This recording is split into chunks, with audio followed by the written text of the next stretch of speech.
এটি ইসলামের কোনো কাজ হতে পারে না। তৃতীয় কোনো পক্ষ কাজ করছে কিনা সরকারের গোয়েন্দা সংস্থাকে খুঁজে বের করতে হবে। বিদেশিদের এজেন্ট হয়ে দাওয়াত তাবলীগের কাজকে বন্ধ করে দেওয়ার জন্য তিনি সন্ত্রাসী পথ অবলম্বন করেছেন। তোমরা গ্রহণ চলে আসুন, আপনাদেরকে ওলামায়ে কেরাম শুধু ইলমি ব্যাকআপ দিবে। আপনাদের গদি, আপনাদের ইমারতি, আপনাদের কার্যক্রম আপনাদেরই থাকবে। শুধু ওলামায়ে কেরাম ইলমি ব্যাকআপ দিবে আপনাদের জন্য, এই কাজের সৌন্দর্য বর্ধকের জন্য।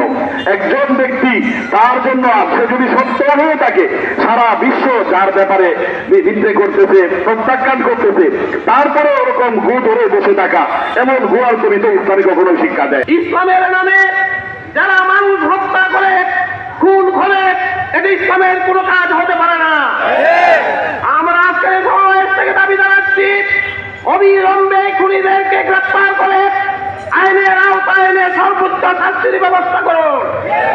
আমরা বলতে চাই, ইসলাম শান্তিপ্রিয়ভাবে তাবলীগ জামাতের ভাইয়েরা ইসলামের দাওয়াত দিয়ে থাকেন, নিজেরকে নিজের করে নিজের টাকায় কারো কাছ থেকে কিছু না নিয়ে ইসলামের যে বৃহৎ খেদমত করছেন, আমরা সাধুবাদ জানাই।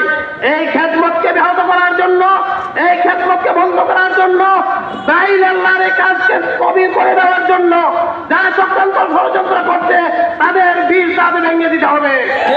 তৃতীয় কোনো পক্ষ কাজ করছে কিনা সরকারের গোয়েন্দা সংস্থাকে খুঁজে বের করতে হবে।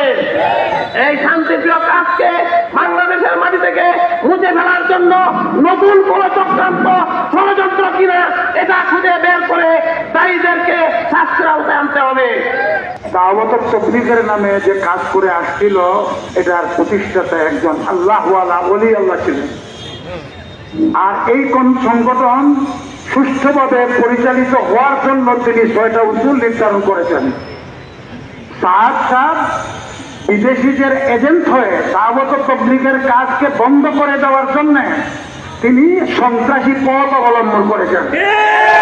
এর বাস্তব প্রমাণ হইল 18 সালে হাজার হাজার উলামা, তালাবা এবং দাওয়াতি ভাইদের উপর আক্রমণ, আর এই গত পরশুদিনের আক্রমণ। Islam,